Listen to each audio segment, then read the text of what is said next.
Before we start, I want to mention that I'm not a therapist. So if you're dealing with some overwhelming issues that I'm going to discuss in this video, please seek professional help because here I'm just sharing my view based on my knowledge and my personal experience. So, and also I have to say that I'm not a part of BDSM community, but I see that some of the practices, some kinds of play can be useful to achieve some certain goals, and I'm going to talk about it today. So, yeah, I'm into therapy a lot. And for me, everything can be therapy. If it's acting, if it's doing sports, or if it's playing in terms of BDSM. And this is my main approach with my subs when I fruitfully working with them. This is exactly what I do. I want to lead them through their own perception of themselves. I want them to see deeper. I want them to face their fears and to analyze where it comes from.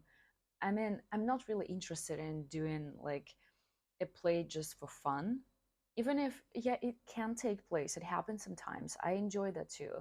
But if I don't see like some bigger goal, I just lose my interest. So that's why you're watching this video now. Okay, let's get back to the topic. Yeah, I will talk about abuse today, about two types of abuse, basically, about physical and sexual abuse. And of course, emotional abuse is usually the part of those two types of abuse because the fastest way to affect your psyche, to affect your mind, is through your body. So, emotional abuse can exist without physical abuse, but physical abuse does not exist without emotional abuse, especially if it's something long term. And getting back to modern society, when everyone screams about some issues, when someone offended them, someone said something, or someone laughed at them, or someone misgendered them, this is like people are becoming too soft. When you complain too much about these things, you're literally saying that you don't know what abuse is. And today I will talk about like actual abuse victims or actual abuse survivors. So I will talk about rape, yeah, as one-time sexualized violence. I will talk about child sexual abuse, long-term, and well, we can also include just child physical abuse here, yeah, just. Of course, it's not just, yeah, and but in my personal opinion, sexual, or I would say sexualized abuse, is more harmful than physical abuse.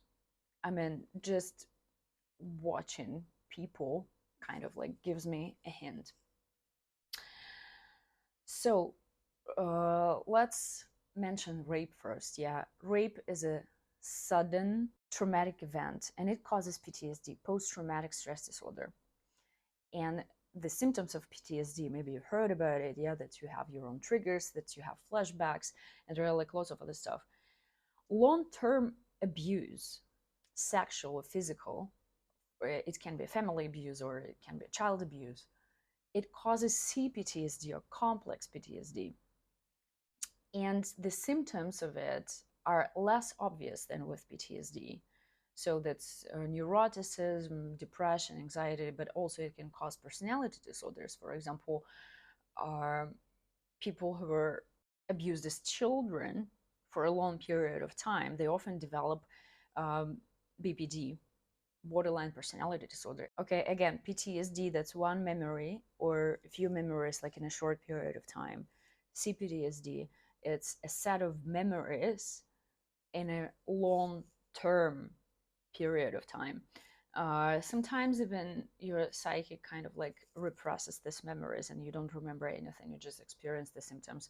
If you don't have the access to your subconscious parts, to your shadow often as well, or if you don't get, if you're not connected to yourself, you often don't hear yourself, you just experience symptoms of complex PTSD.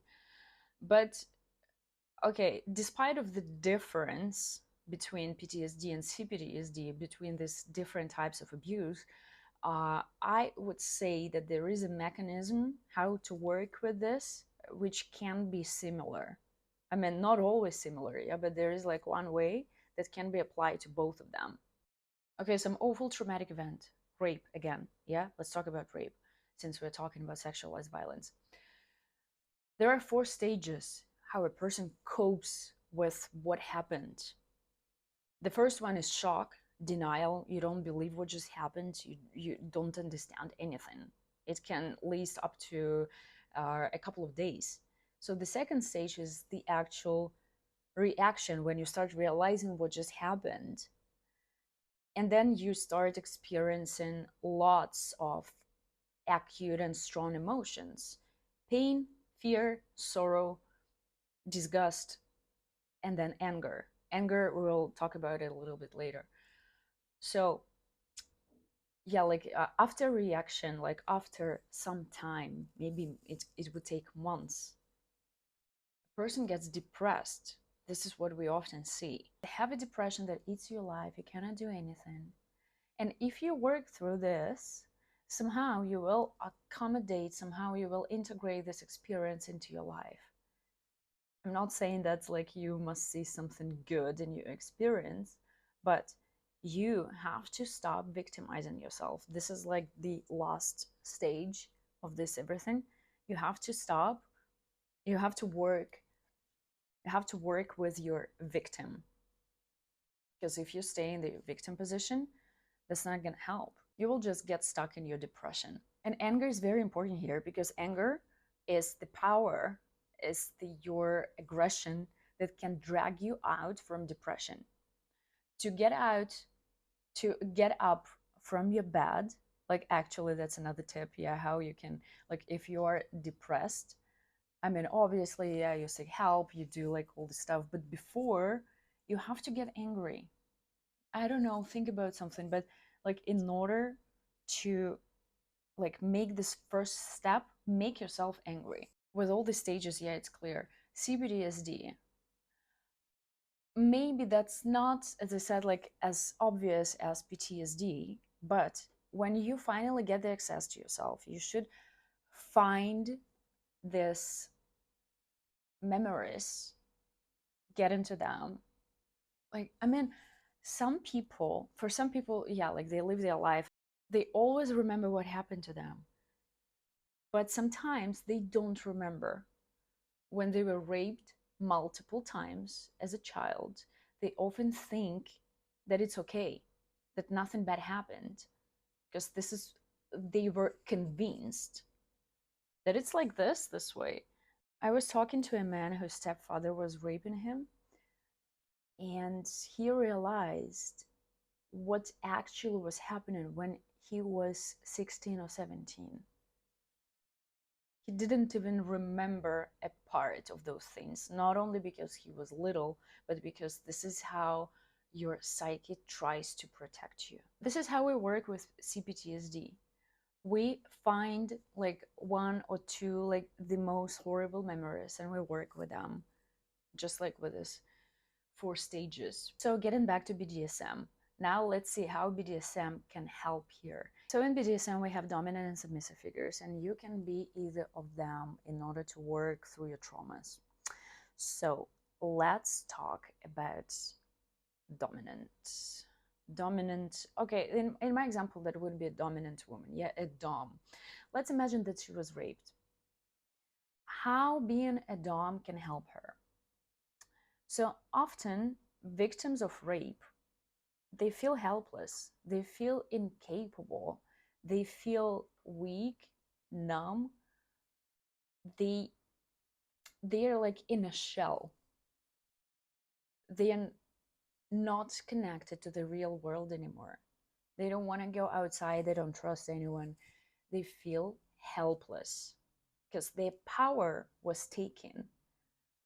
Okay, when a rape victim works with a therapist, hopefully they will find out, yeah, why it happened. Again, that's another type of discussion. When we discuss rape, like on a social level, we're not supposed to put it on a woman, yeah, like, I mean, men can also be victims, but often, like more often, these are women.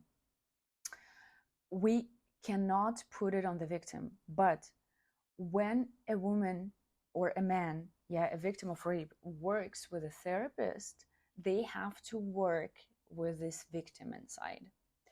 So, and often after this traumatic event, this victim stays. Like, and if you don't work with this part, that's gonna stay and that's gonna make you feel much worse. We need to get the power back, to obtain the power.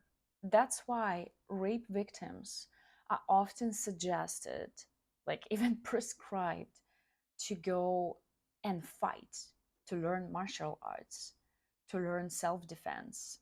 There were studies about people with PTSD, but actually those who came back from war. And those men were actively participating in this like horrific event, like something was happening and they were running, trying to save someone, like trying to fight. They experience much less PTSD than those who just froze, who didn't do anything, who just like let it happen. So we know, yeah, that like when we get attacked, like our body has three types of reaction. That's you either run, fight, or freeze.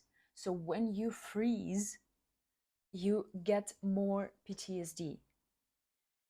And then after it happened, when like you have to work with this, yeah, like you get your power back. Don't freeze, do something. So as a dom, you get this power back. I wouldn't recommend to use this for male doms because they tend to overstep someone's boundaries. Again, you don't use your submissive as a scapegoat. Because whenever people say, yeah, don't bring your traumas to the scene, everyone brings their traumas everywhere, especially to the scene. But we are talking about subs. Yeah, that's okay. That's okay. Be weak here. But when we talk about DOMs, of course, that's a person who is responsible. But it does not mean that, for example, she cannot work through her personal traumas. She just has to be mindful. You don't have to abuse or beat someone in order to experience power. But when you see that someone is helpless, laying under your feet, you feel in control. You need to feel in control. And now let's look at the position of a submissive person here. Yeah. Subs can also work through their traumatic experience, especially sexual traumatic experience. So, for example, masochists are not always but often victims of abuse. And they come to BDSM to find their portion of love. I mean, love, as they learned that love can be expressed only like in this way. They are like perverted perception of love. We are all seeking for love. We just have like our own understanding, like what we were taught, what love is. And for some people, love is pain, shame, humiliation. And this is where I see a problem because lots of subs come to BDSM for self harm.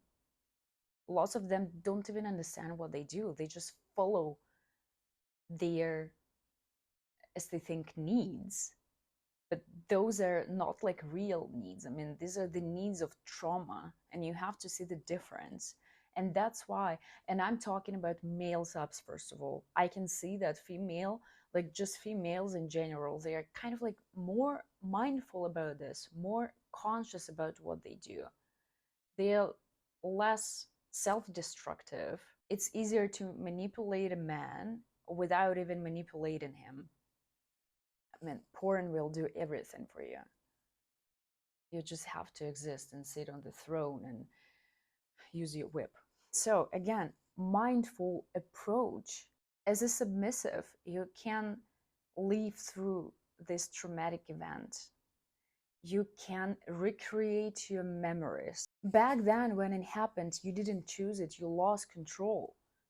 But now you choose it. And when you choose it, you are in control. Back then, it happened to you. Now you make it happen. You write the scenario. You do this. Yes, it can be helpful. However, I want you to remember that your dom or your sub and like these are not your therapist. They're not going to heal you. They're not going to fix you. However, the experience itself with your personal conscious approach can help in the process of healing. Unfortunately, this type of play is more rare in comparison to, well, just fun. There is nothing bad with just fun, but it can be a powerful tool.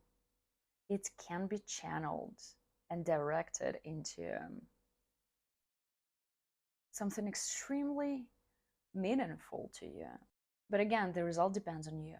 Do not expect like the other person to fix you. That's all up to you and your choice of who to play with.